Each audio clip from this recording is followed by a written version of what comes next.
Hey guys, coming back to you again with 2 Corinthians 2:9. So this is part 2, and I wanted to see how you guys thought about part 1. So I got some good feedback, and so I'm trying to break this down into smaller pieces, and then we'll take it from there. So this is part 2, and so I wanted to read the scripture again and then jump right into the second part of this. So it's 1 Corinthians 2:9. 1 Corinthians 2:9 says, "Eye has not seen, nor ear heard, nor have entered into the heart of man the things which God has prepared for those who love him." All right, it's the New King James Version. So we talked about eyes and ears, about information. This is how we gravitate that. But then we also talked about how those two are in the natural realm. We want to categorize them into the natural realm. So we're going to go to the next part of this, which talks about the heart and the mind. So one version says has entered into the heart of man, or another version says that no mind can conceive. All right, so it's that second part. So mind and heart in the Greek, they are speaking about a place. They're interchangeable, mind and heart.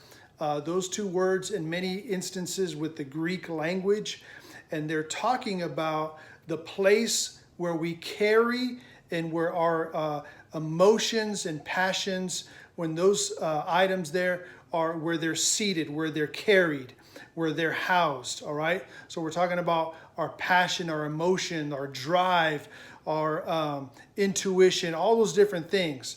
So I want to take that and go a little bit deeper, all right, with that. Really what that's talking about is the realm of the soul.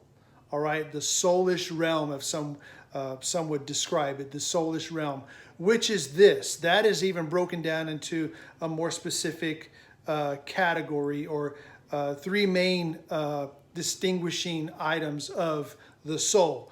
And that is, it's our mind, it's our will, and it's our emotions. Okay, some of you have heard this already before. Our soul is our mind, will, and emotions. All right, so in this context, 1 Corinthians 2:9, again, we're talking about spiritual wisdom. It's talking about, the prophet Isaiah was saying that, God's purposes and plans, they're not going to be found in the realm of the natural. No eye has seen, no ear has heard. Then we go into a deeper, another dimension, which is the soulish realm. And so the prophet was saying, you're not going to find it in the soulish realm either. So here are the reasons why. Okay, in the soulish realm, mind, will, and emotions, this can be, I wrote this down, this can be the most dangerous, the most destructive, and the most damaging realm to live from. I'm going to say that one more time. The soulish realm can be the most dangerous, the most damaging, the most destructive realm to live from, to make our life decisions from. Here's the reason why, okay? Breaking it down. In our minds, outside of the spirit, our minds, we have confusion. We're subject to limitations, analytical reliance. We rely on data, analytics. Well, what happens when that's not there? What do? Our minds can easily be overwhelmed. We see a surge and just a huge issue right now with mental issues in the state of like stress, anxiety, depression. Those have gone off the charts now with this current generation. So our minds are not able to conceive, all right? Then our will outside of the spirit. I want you to consider this. If you do some research on, Lucifer, when he was in heaven, in Ezekiel 28, I believe it is, and in Isaiah, it tells us that even Lucifer himself, it describes in Ezekiel, it talks about the 5 wills of Lucifer, the I wills, where he says, I will, and then he goes on to describe how he will be greater than God himself, and all these different things. So that set the precedent of the will of anyone against the will of God will not stand. So our will has no chance to cause us to find the purposes of God. It's not going to happen, okay? So our will, our sinful nature, all right, is already automatically in opposition of God's will, okay? So then the third one is our emotions, okay?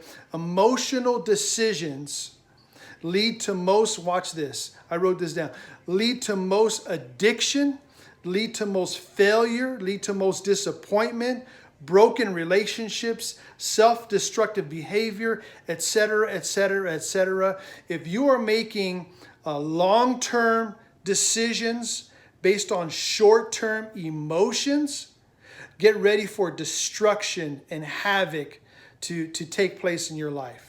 Okay? This is where, and I was kind of jokingly, but this is where most people get their tattoos, is making long-term decisions based on short-term emotions, on feelings that you have for a moment, but you got to live with that decision long-term.